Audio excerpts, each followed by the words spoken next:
Yeah. Oh, yeah.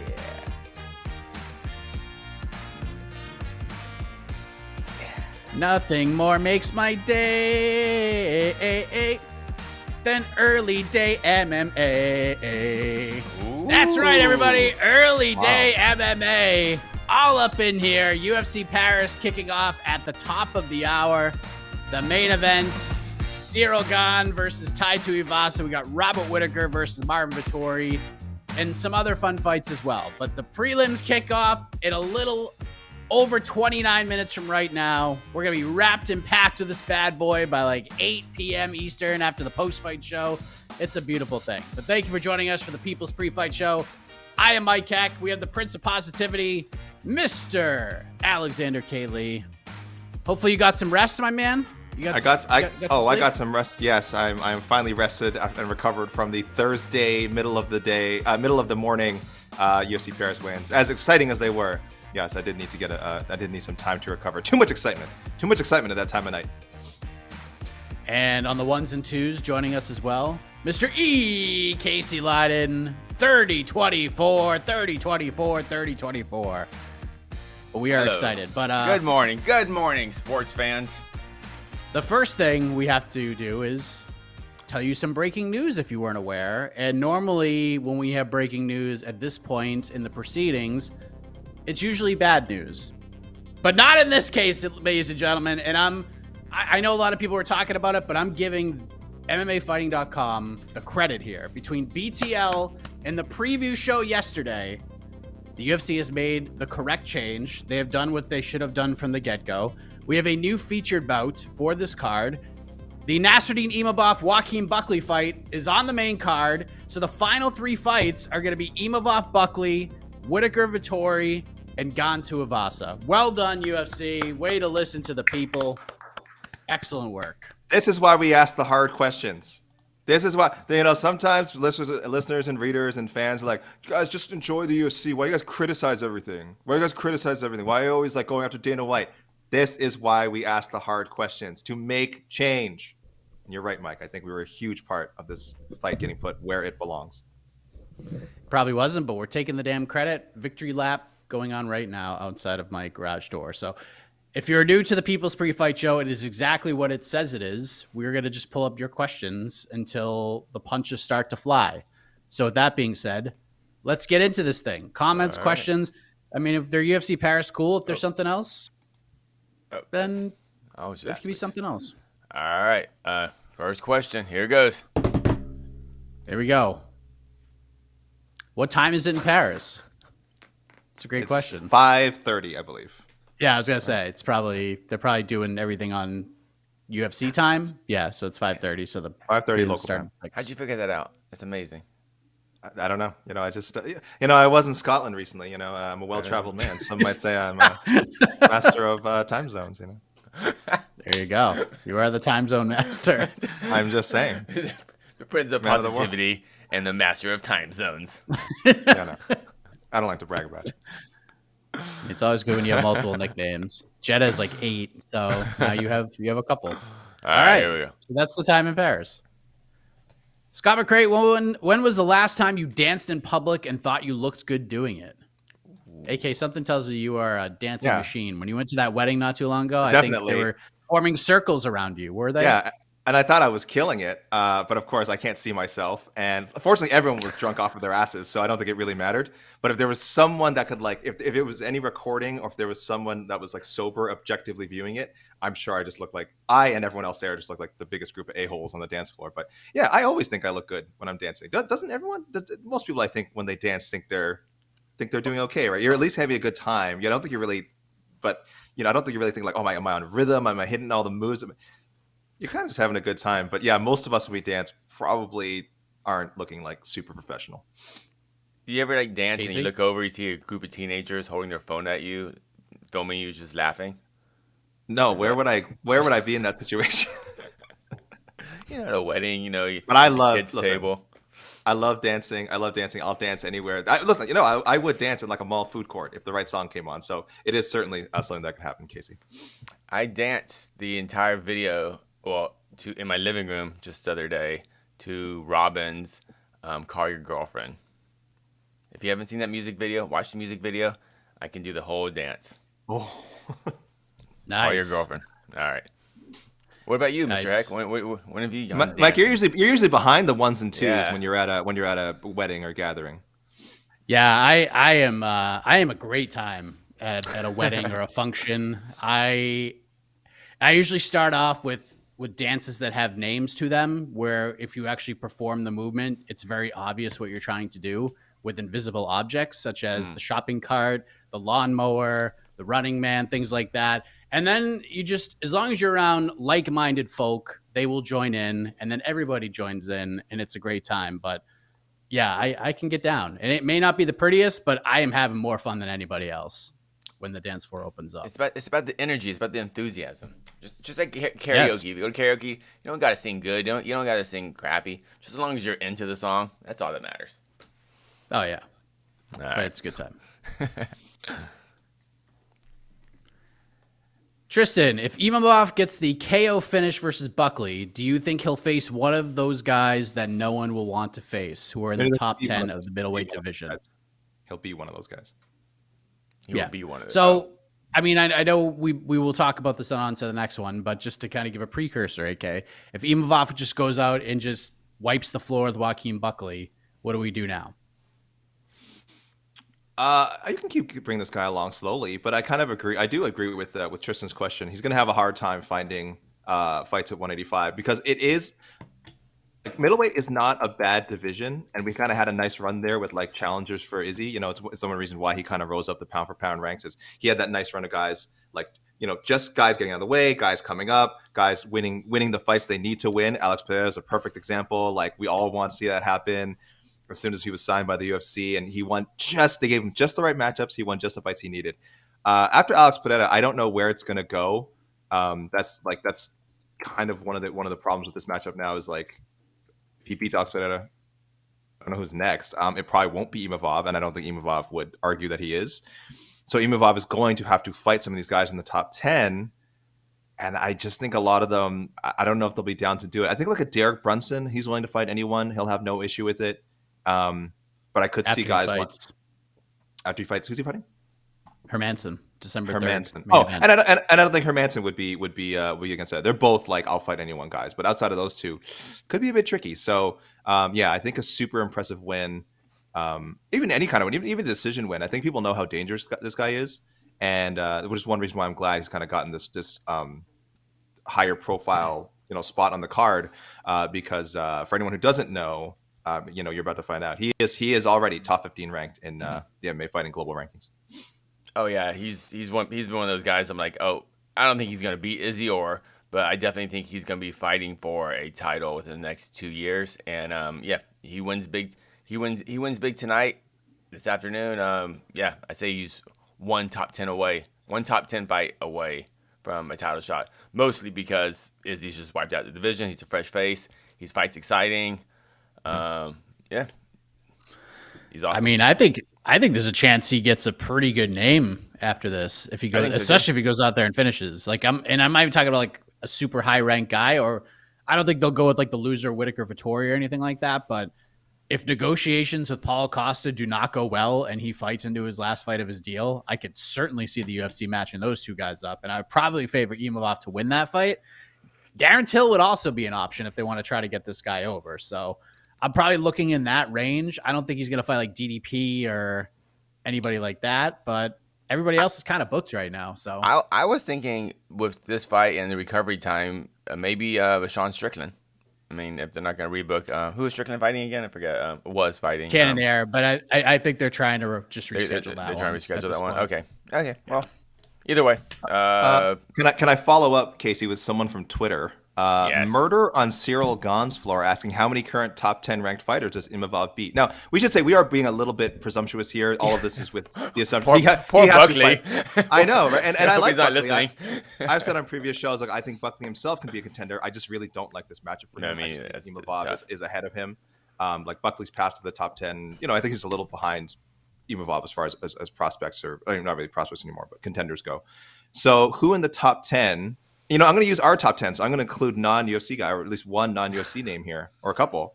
So I'll go real quick. I guess we just go yes or no if you want to. Number 10, Paulo Costa. Yes. Assuming he wins Paulo good Costa. tonight. Yeah. Yes. Yes. Okay. Yeah, this is all assuming a dominant win yeah. over a Buckley. Yeah. Andre Muniz. Are these like, are we answering as matchups or are we answering as? No, who do you think would he beat them? Ooh, Muniz this is tough. This is a tough one. Yeah, those are two guys going up. Those are two guys going up. So it's hard to tell. Should be higher. Yeah, he's better than the number 9 ranking. Yeah. Gegard. I think he beats Gegard. Don't do this I to think Gegard. I know. Yeah. I know. This is an interesting one. Alex Pereira. Yes. I think so. Right. Yes. I need to see more. I need to see more before I can answer that one. Because Pereira could be the best middleweight in the world. We don't know. Or he could be a very middle of the road middleweight. Like, we actually don't know. It's true. We don't know. That's why I can't wait to see this fight. Yeah, you have no idea. It's a great fight. It's such a great fight. Number 6, Derek Brunson. It's a tough one, but I would very tough. think Imavov would win. I think the point is like I don't know if we need to go through all the names, but like we're at the point where it's competitive. We're going. We're not going. Oh no way. So I think maybe outside of Izzy, I think Let me give you one more. Izzy and Whitaker maybe. I'll go. Does he beat Bellator champion Johnny Eblen? I don't know, man. Johnny Eblen is Eblen. Johnny Eblen, Eblen. yeah. I think Eblen. Yeah, Eblen. He's very good. He's very good. So I was Johnny Eblen's Johnny Eblen's a freak. He's a freak. Yeah. I mean, Johnny Eblen's the real deal. And the scary thing about a guy like him, yeah, he's just gonna get better. Imavov too, but boy, that'd be a fun one down the like 2 years from now. I'd love to see those two guys fight. That'd be fascinating. All right. It's a lot. Okay. Good lot of Imavov talk. I like it. I'm happy. Yeah. Well deserved. But he's got to win. Buckley is not a rollover here. Buckley, change this question to Buckley. If Buckley wins, we'll change the question. We'll do post fight. If Buckley wins, he fights Chris Curtis, and there's no other fight to make. Oh, okay. There you go. No. I love how this is a question mark. Get the question. That's why I put it up there. Yeah. I like that they put it in the form of a question. No, it's not. Next. Can you read the question, AK? From David McCaslin. Happy birthday, AK? No. It never is. It never is. All right.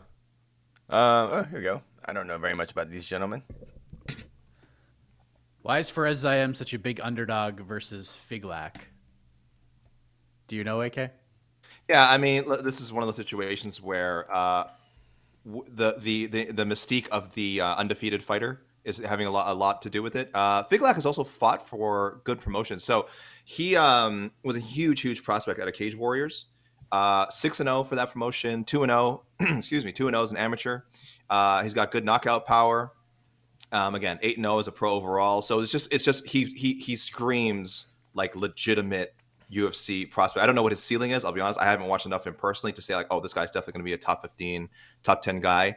But while he's benefiting from being undefeated and fighting for a reputable promotion like Cage Warriors, Ziam, because he's 2-2 in the UFC. It's funny. It's almost sometimes the longer you are in the UFC, I guess fans and odds makers, they get to know who you are, and that can be good for you or bad for you. In this case, I think Ferguson, even though he's just 25 years old, is sort of being viewed as he's being set up. He's being set up to be Figlak's, a big win for Figlak's debut. So that might not be the case. I know Figlak, I think, is about a minus 200 at least, something like that. So around there, yeah. Yeah, so pretty nice. A lot of respect for a guy in his first UFC fight. But again, this is what it's like when you're undefeated, and people have seen a bit of you again in a notable promotion, but now they wonder now they're like, oh, how high is his ceiling? They feel like they know Ziam's ceiling, but they don't know Figlak's ceiling. So there's a benefit. So I don't know. I wouldn't tell people to bet on that one. I really don't have a great feel for it. I have picked Figlak, just again mostly based on what little I've seen of him and the public confidence that's in him. Yeah, Figlak's got a lot of experience. Like, you might not have like a lot of pro fight experience, but he had a very long amateur career. And little trivia for you, and this was 7 years ago. 7 years ago, his first amateur loss was to Jack Shore. Oh, how about that? That was in 2015. Jack Shore's a 35. 2015. He's a 35. Yeah. Okay. Wow. Yeah. So he's got okay. I don't know if he was then. I have to take a. Well, I mean, I don't think. I'm assuming Jack. There's a lightweight. This is a I'm assuming Jack Shore was a lightweight at that time. Yeah. Yeah, it's 55 That's fights. right. That's what I meant. Yeah. No, he's a very good grappler, good wrestler, good control, good striker. Guy's good. He hasn't had a finish in a while, but yeah, I think he's. And Ferez is good, man. Like, he was good. I actually picked him to beat Terrence McKinney when they fought because I just thought his game actually fit well. It's just one of those things, like, if he could weather the early storm and extend the fight, he's got a chance to win because he's a pretty well-rounded guy. But Terrence McKinney just finishes fights so freaking fast, whether it's on the feet or on the mat. And then he got unceremoniously just let go, which was kind of weird, but luckily he got brought back for this card because why wouldn't you bring him back to fight in front of his home crowd? Just a weird one. Oh, he got released. Should be a fun fight. He got released after the McKinney fight? I don't know if it was like a straight release or his contract expired and they just opted not to re-sign him, but okay. he was gone. Right, now he's back. Alrighty.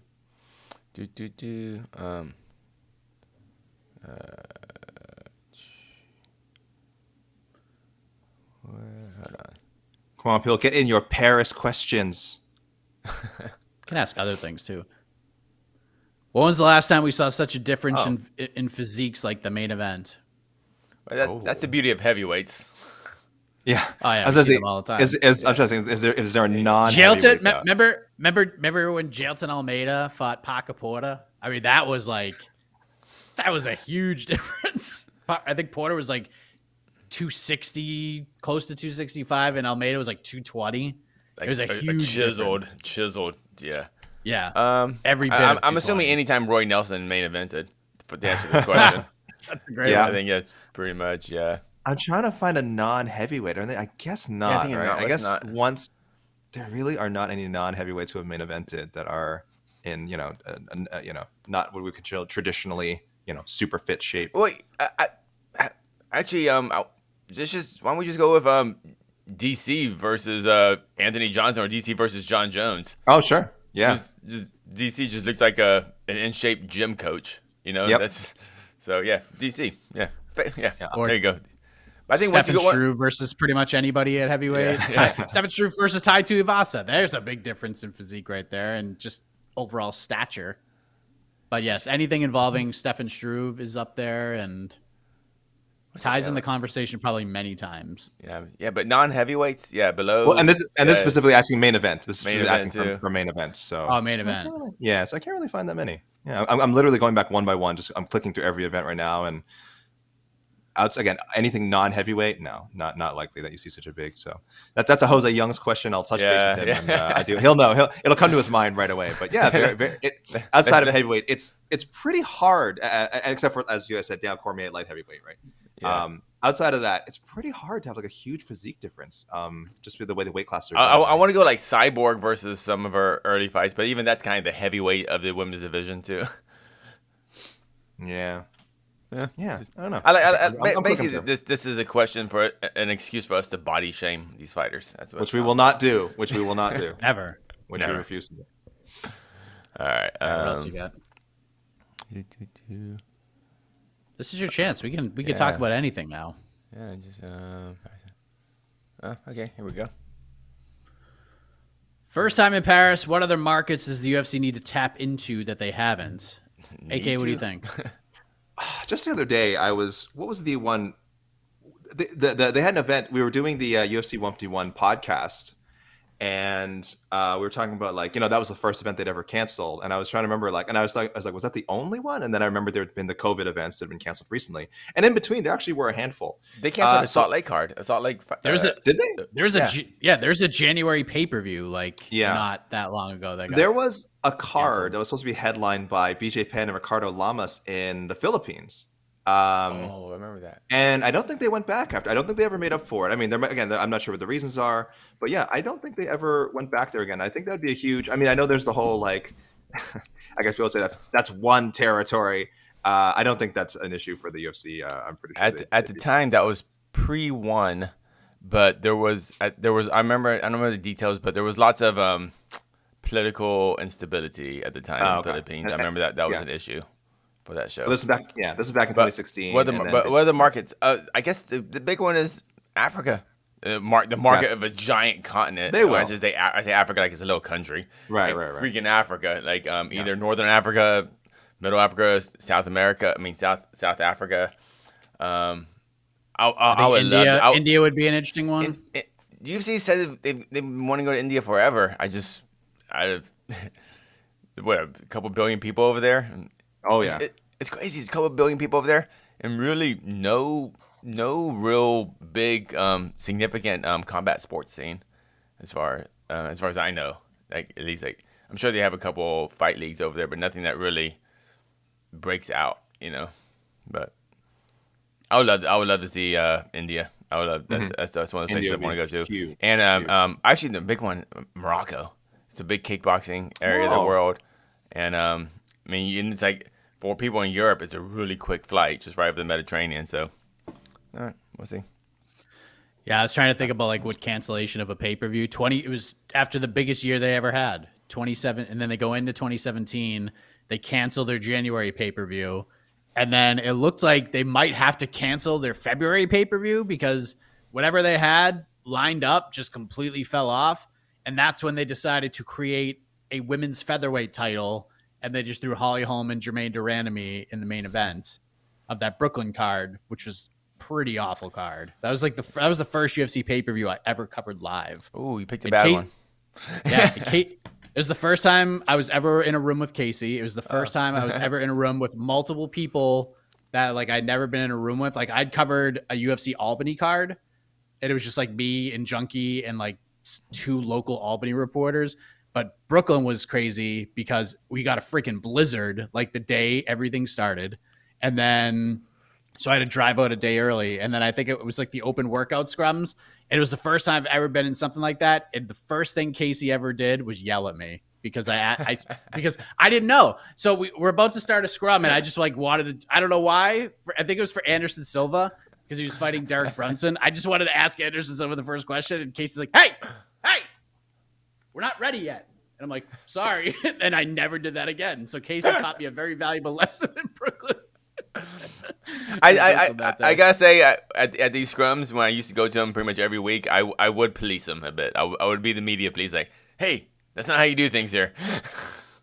But Casey also was a very big help. The last time the UFC, it was the MSG card, UFC 244. Some friggin' security guy at the Hulu Theater at MSG, because Darren, that was the fight card where Darren Till, like, we weren't sure if he was actually going to make it to New York because of the travel. He had travel issues. So he shows up the day, I think it was the day of weigh-ins, like maybe like late Thursday night before the card, weighs in successfully. That was the whole Kelvin Gastelum with the towel thing that everyone saw. But Darren Till did after the ceremonial weigh-ins, Darren Till just sat up on the stage and did like a media Q&A. So I set up a tripod, and like right when I set up the tripod and like put the camera on, I was just about to put the camera on. Some security guy just like knocks my tripod like off the balcony, like off the stand, and just shatters it. And I'm like, what the hell, man? He goes, sorry, dude, and just walks away. So luckily Jose had talked to Casey, who had an extra tripod, and he hooked me up with the tripod. That was just the nicest thing ever. So I got to actually like cover scrums at UFC 244, which is so nuts because that was the event that Donald Trump went to, and getting in that building was crazy. It added like an extra hour. I remember it was just they went through everything. Normally they just kind of open your bag, but they were like every single bag, like sniffing. I was like, jeez. The dogs, man. Those dogs are ready to like just rip. The dogs. It was crazy. Yeah. A little stroll down memory lane. And the edibles were kicking in. I was like, whoa. No. I thought of a non-heavyweight main eventer. Oh, you guys just mentioned him. A non-heavyweight main eventer who often has a different physique than his opponents. Gastelum at middleweight. He's not in bad shape at all. But definitely he's a little bit larger looking at 185 than he was at welterweight. So, and that is in contrast to some of the people's fight. That's about it. That's about the only difference I can find. And again, I want to say again, Kelvin Gastelum not in bad shape at all. Kelvin Gastelum is an outstanding athlete. But if we're just talking like physique, when Mike was BJ Penn and Sean Shirk was an interesting one, right? BJ Penn in general, because BJ outside of a couple Penn was of just fights, like a normal looking dude, and he fought. I think he fought Sean Shirk, right? Yeah, that was like one of the vicious beatings that he gave. Oh yeah, that was that flying Sean knee. Shirk was just I mean, Sean Shark's nickname was the freaking Muscle Shark. Oh, he was every bit of that. Mm-hmm.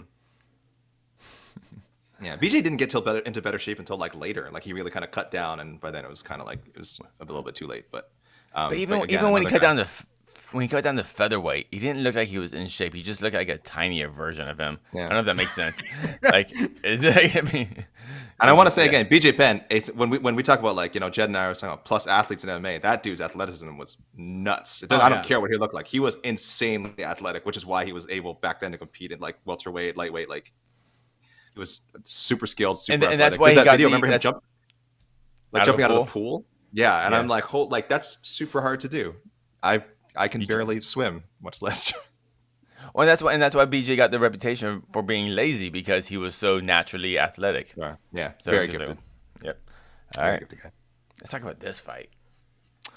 Jourdain is going to kill Nathaniel Wood. Wow, huge size difference. Jourdain was the champion at 155. Wood was getting knocked out by flyweights at 135. Wow. MMA mosh pit bringing the heat. Yeah, that's a very picking and choosing your we go cherry picking your facts, but sure enough. Obviously he thinks Jourdain is going to win. I think we all agree this fight's going to rule. What else? Yeah, it's getting into the third round, and it's going to be real interesting. Wood looked awesome at 45, though. He looked so. It was right. Didn't he fight Rosa? Right? Charles Rosa. Yeah, okay, make sure I'm not getting confused. Yeah, he looked so good when he went to 45. Yeah, he's not a 35er. He was getting knocked out by flyweights at 35 because he is not a 35er. He is a 45er. Mm-hmm. A lot of featherweights, like Jourdain, can make bantamweight. He just can't fight at bantamweight. Like a lot of people can make weights, doesn't mean you can fight at that weight. Nathaniel Wood can make 35, did not look good at 35, and 45 he looked awesome. And this one flyweight we're talking about is John Dodson. Apparently, we're talking about John Dodson. John Dodson's a weird. Like, John Dodson. He knocked out TJ Dillashaw. He knocked out TJ. Like John Dodson is one of the weirdest, like freakiest fighters. Like I don't care who you are. I don't care if you're a lightweight. If you get knocked out by John Dodson, there's nothing to be ashamed of. That's what I'm pretty sure Demetrius said like John Dodson has hit him the hardest in his career.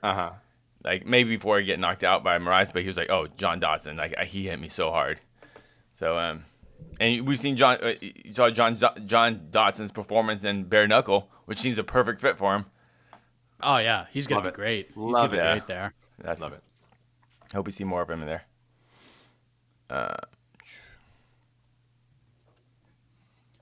In 170, will the power be too much for Tony, or will he be able to take a punch better? So this is one of the weirdest bookings of the year, if we're being honest. It just, I don't get it. I just don't understand the booking at all. Like, I understand putting Tony on the card for multiple reasons. One, just to get more fans excited because everyone loves Tony Ferguson. Two, because you have a main event between two guys who, things are a little crazy at times. You want to have a suitable backup that can draw money and can sell pay-per-views, and that checks off the box. But I know for a fact Khamzat is in Las Vegas right now, so I think that part of that box is checked. Nate will probably be there to fight, so we can get the hell out of there. And now it's just here. And Tony's a welterweight again, just kind of out of nowhere. So what do you think, AK? Do you like this move to 170? Like, not just the fight itself, because I don't think the matchup makes a hell of a lot of sense in a lot of ways, but do you like the fact that he's back up to 170? Yeah, I mean, Mike, you and I had mentioned it on the matchmaking show. On to the next one a bunch of times. We've occasionally thrown him up at 170. I think we said we wanted to see a fight with Woodley, which would have made sense like a year ago. Would have been kind of fun to see. Obviously, that's off the cards now. I'm not even that. I don't know if I'm super worried about the punching power. There's a lot of wrestlers at 170, and Tony's like takedown defense is not great. So that to me is the bigger issue. If people want to like have any justification for the Li Jingliang matchup, not that Li Jingliang can't wrestle, but that theoretically it'll be more of a striking battle. And in that case, maybe that's why they went with this. I agree, though, it's very strange. It was if you gave me 10, if I did not know how this fight was booked, and you gave me like 10 names, like 10 guesses, I would not have guessed Li Jingliang. It would not have come up. So very strange booking. But it's the other future bookings. Let's say he gets past Li Jingliang. There's a lot of wrestlers. And again, maybe he's not, you don't need to throw him with anyone in the top 10, top 15. But even outside the top 15, there's a lot of good wrestlers at welterweight. So that I don't like. They're going to be bigger. It's one of his takedown defense, one of his weaknesses. I'm not crazy about it. I don't hate this fight as much as everyone else, but yeah, I will grant that it is a weird booking. But I don't hate this fight just competitiveness wise that much. Yeah, it's just a weird booking. That's all. If we didn't think that Tony Ferguson is actually more on this card because he's a potential replacement for one of the main event fighters, would this fight ever be booked, or is this simply we gotta get just it gets a name on the card plus it gets you have a backup in case because it's a one fight card as far as a pay per view. It was a really stinky card, like one of the worst pay per view lineups ever. Now it's gotten a little better because now you get Tony there. You got the Daniel Rodriguez, Kevin Holland fight, which is good too. But like, I hate. By the way, I would never want to book this.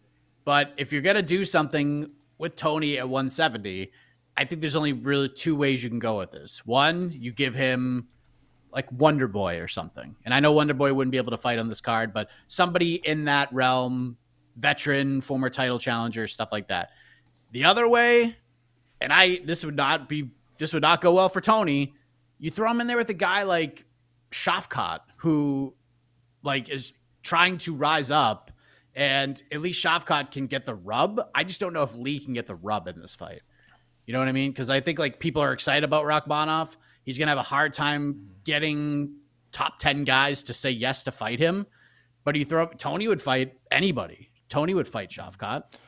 But at least like Shavkat has the name on the resume, and you can kind of like build him a little bit more. Lee is a delight, by the way. If you watch him on the MMA Hour, just a delight. I was right next to him at UFC 273 at the press conference, and he's asking. This is like 5 months after Chimaev just picked him up and ragdolled him. And he's got a big smile on his face. He's asking Khamzat Chimaev questions, like right next, like just a delightful guy. I just don't know if he's a star. I will say this. They view him that way. I think we all have to plead a bit of ignorance here because we are only seeing this from the American point of view. We actually don't. Do any of us really know if Lee is a star in China in that Chinese market? Do we really know? Are we? I mean, that's all I'm asking. Maybe we don't know the Leech's online metrics for the other side of the world. That's all. I think we're just kind of seeing this from an American point of view because that's how we're North American point of view. So maybe there's something there. So it's as far as it's a win-win for the promotion if Leech gets a big knockout too. I don't know. I'm just kind of trying to make sense. And I also want to like. On the other side of the playing devil's advocate, this is a very short notice decision. This is like, all right, we got to get Tony on this card. Let's hit up some welterweights. And they probably like went up the line. They're like, nah, I'm hurt. Nah, I can't do this. Nah, I can't fight. And then like Lee gets the call. He's like, hell yeah, Tony Ferguson, let's go. And they're like, okay, done. He's training in Vegas right now, correct? Like, Lee's in Vegas, yes. Yeah, so but he was in Vegas already. It wasn't like he came to Vegas, or I'm thinking maybe he's been in Vegas for a little while. Yeah, so I think that's the logistics worked out well for the UFC too. So I'm sure. Guys, you know what the best situation is. Khamzat drops out, Nate and Tony drops out, and we get Nate Diaz, Li Jingliang main event. That's what the people want. You think Lee would get that call over Holland or D-Rod? They would move Holland out of the D-Rod fight, I guess. But come on. There's so much potential chaos. If one person slips on a banana peel or trips on a cable in a dark studio, so much chaos for next week could happen. Oh man, I'm intrigued by it all. I'm putting it out there. I'm putting it out there. There's also Darian Weeks and Johan Linus, another welterweight bout. Johan Linus, get in there. Get in there. Darian Weeks, Canada zone. Let's not bring up Darian Weeks. I don't want to make Casey upset, make Derek Rick upset, because Darian Weeks is supposed to fight today against he who shall not be named. But we have a hell of a commentary crew, and we have 18 minutes and 30 seconds until the first fight. I just saw that. Yeah. No. What? John Gooden crushing the bow tie as only John Gooden can do. We got Michael Bisping, and right in the middle, my favorite color guy, Paul Felder, to kind of keep everything nice and even. I love having Felder in the booth, and this is a good little squad right here. I'm excited. All right, we got 17 more minutes now. We're hanging around. All right, I'm tweeting right now. People just tell them to hop in. Double It's like tweet. 20 minutes to go. Yeah. Goodness. All right, let's talk about it.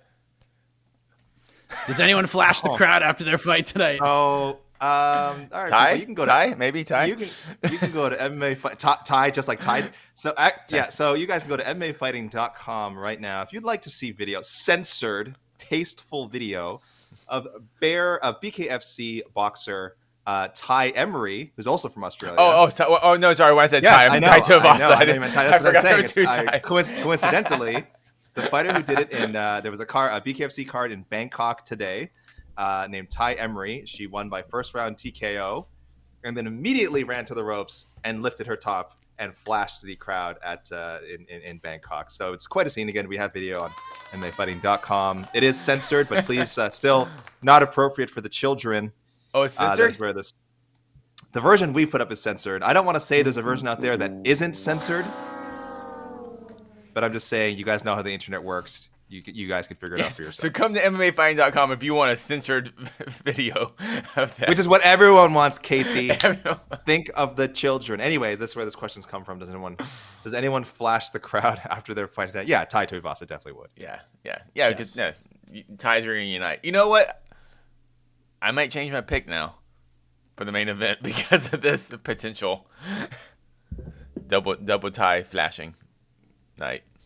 People know. I'm all in on Ty by knockout. So Could happen. All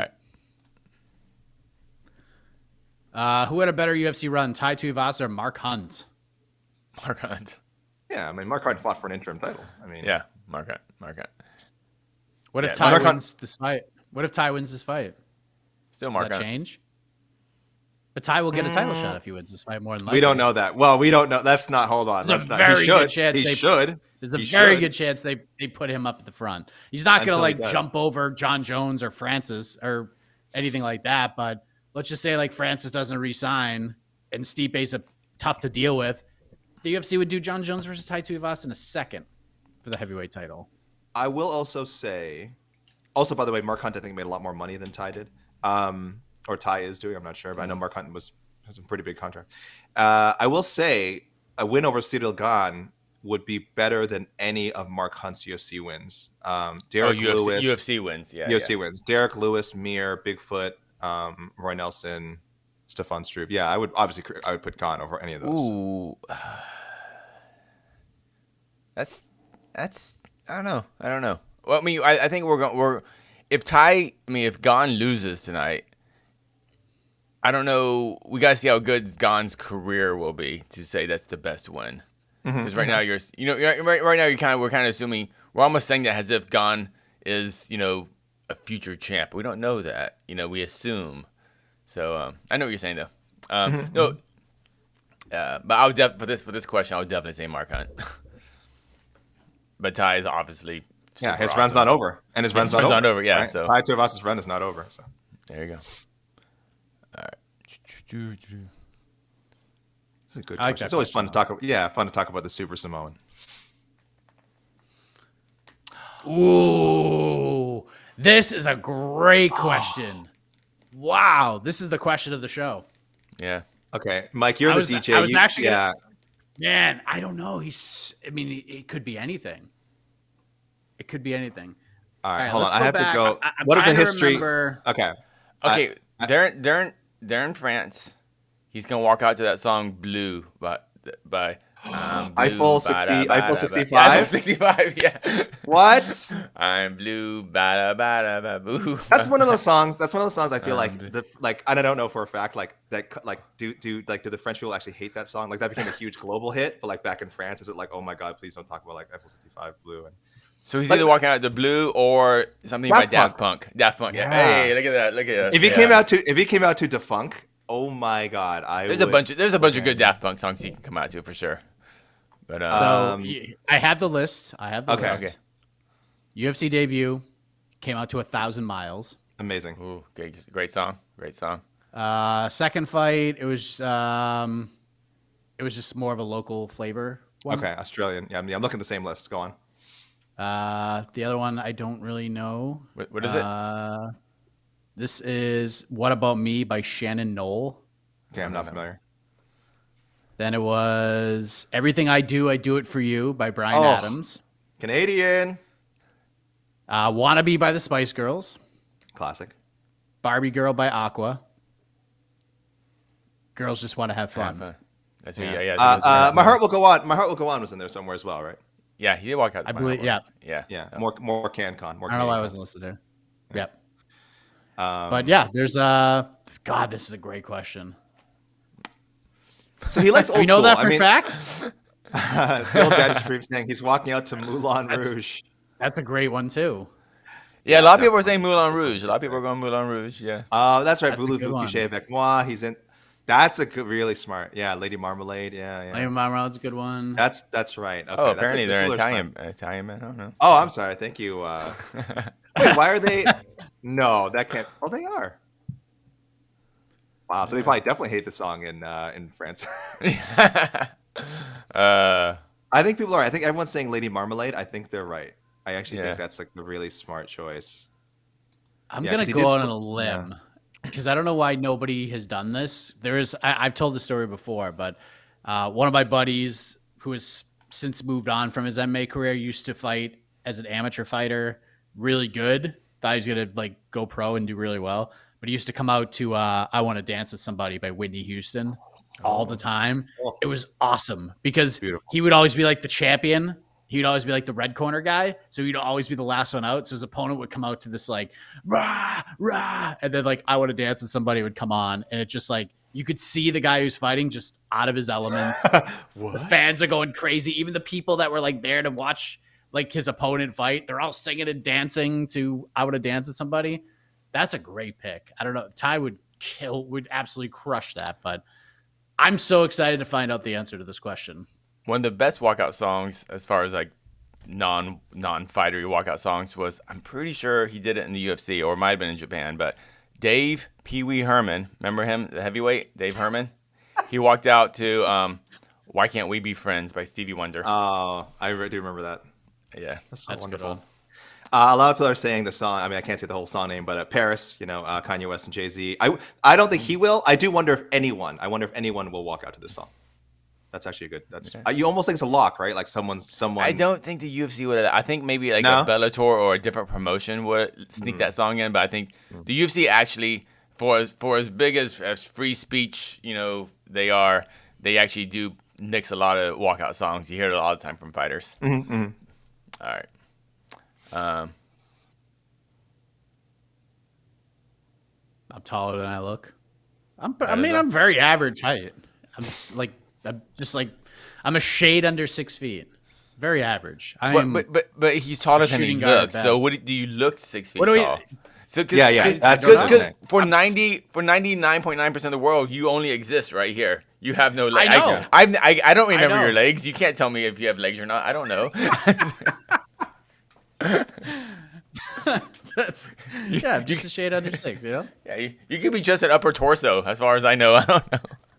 Yes, I'm on. I have like a tripod for my torso, and I just place it on this chair. Oh man, 18 command centers, 12 different tripods. Here we go. Why? Because someone asked. Why? Have you ever watched Tai Tuivasa fight? Like, have you ever seen Tai Tuivasa fight? This is part of his. This is part of his story. Come on, Nathan Evans. People, you're allowed to ask questions. Yeah, I don't see any questions really. Negative Nathan over here. Yeah. Negative Nathan, stop with this. This is early day MMA. Yeah. We're supposed to be in good moods. Supposed to be in positive attitudes. Listen, it's a legitimate question. Nathan Evans, it's okay. It's a legitimate question, but just there's a reason we. Mark Ramundi's is legitimate questions. Yeah.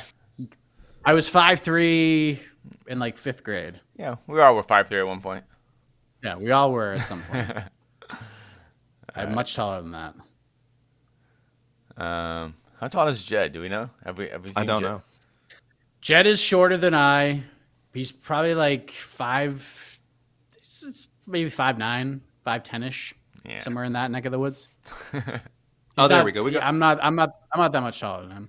Yeah. We got some Luke Thomas. That man's tall. Oh my God. He's giant. Yeah, he's bigger than Nate Diaz. Helwani is also taller in Yeah, person he's taller than you people would think. Yeah. Yeah, he's a tall dude. What's your thoughts on the Masvidal versus DC rant? How did Jorge become the poster child for everything he said he hated about the fight game? Terrence always brings the heat. He's always got very interesting He's views stirring the on pot. different things. What do you think, AK? Masvidal and the DC and everything about that, and What I did guess DC came out. It was a what did he bunch of say? tweets and stuff. Masvidal started it. Like I guess DC said something. Masvidal responded. I have to go back and like actually read the I'm tweets. looking at Yeah, I'm trying to look at it now. it was kind of a nothing thing from DC. It wasn't even like DC wasn't even going hard on George. It was about the title fight, I think. Or I know George yeah. was really trying to push for that title fight to get off it. I'm skimming. So Masvidal called him butthurt.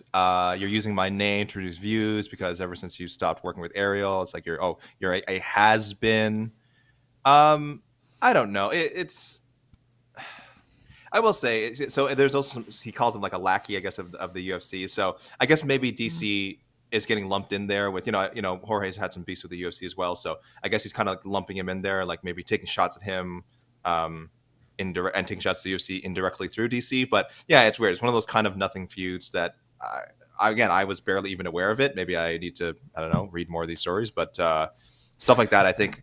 No, honestly, stuff like that. If I saw, there's a very good chance I saw. Yeah, no, I saw it. I was like, okay, moving on up the someone put that's a pretty funny much the same. cat meme that bumped it down the Twitter feed. So yeah, I don't know. I don't have any particular thoughts on it, and I don't think it's going to lead to anything substantial. So.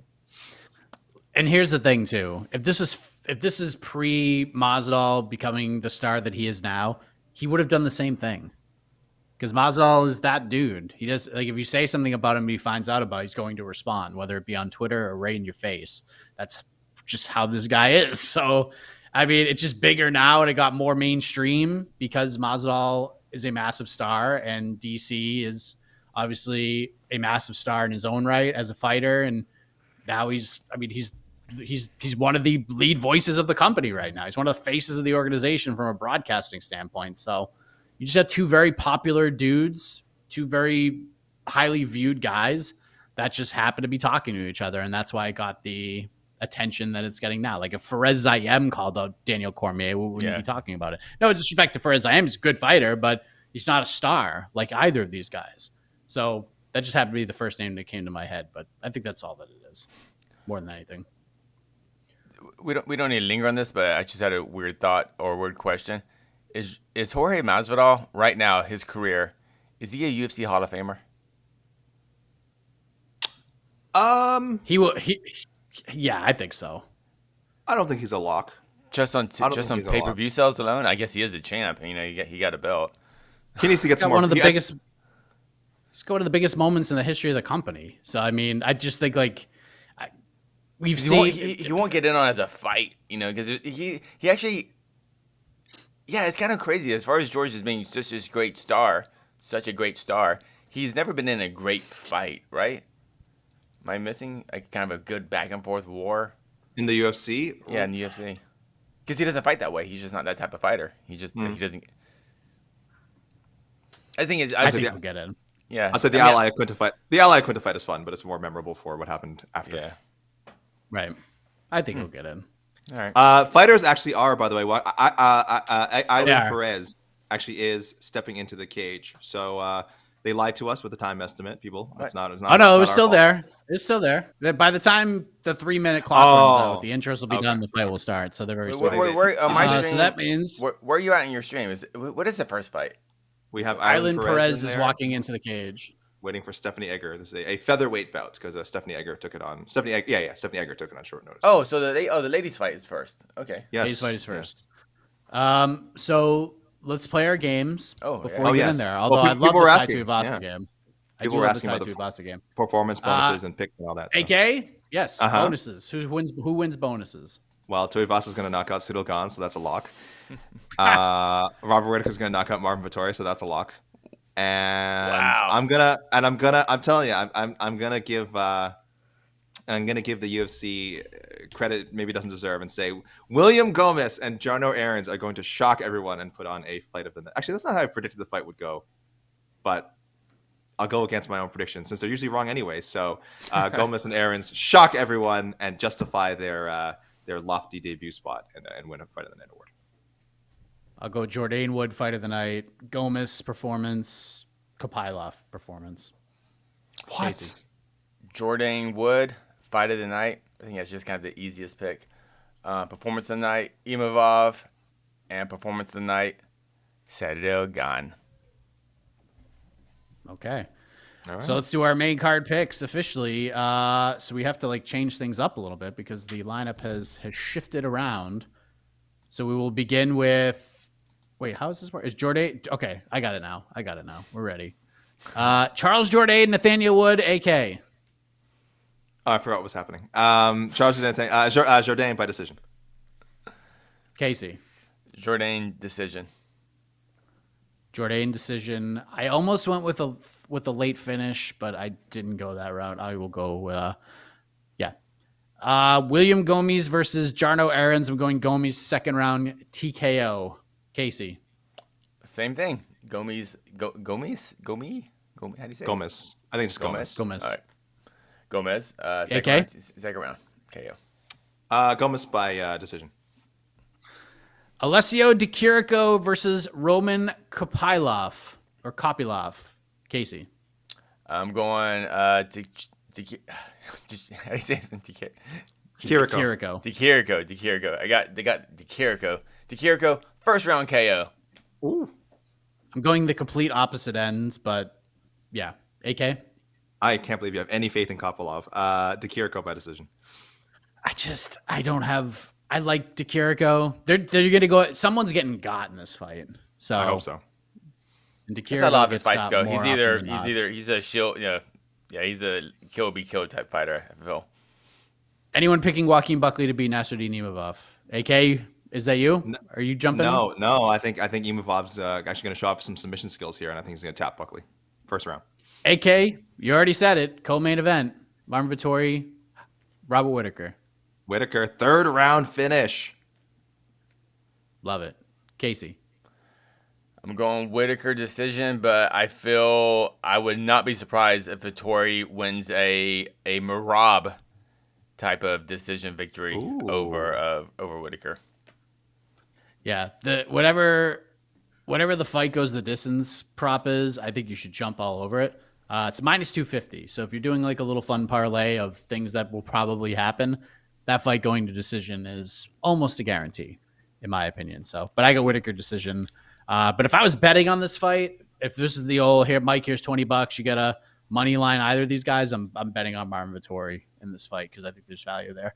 Ciryl Gane, Tai Tuivasa, Casey. Ciryl Gane, round 4, knockout. Ciryl Gane decision. AK, go ahead, sing the praises of Bam Bam. Tuivasa, second round knockout. Has a really bad first round and says, screw this. I'm going in there and I'm swanging and banging just like Derek Lewis would. Finds something, lands something. If he dinks him, he sinks him. And he's going to dink him. He's going to dink him. All right. By dink. Yeah. Hit the music. First fight underway. Island Perez, Stephanie Egger, and she got her back. All right. Enjoy, everybody. We will see you after the card on the post-fight show. And then AK and I will get your matchmaking suggestions as well to get you ready for the UFC Paris edition of On to the next one. So for Casey, AK, I am Mike Heck. Enjoy the fights. We'll see you on the other side. Ho, ho, ho. UFC Paris.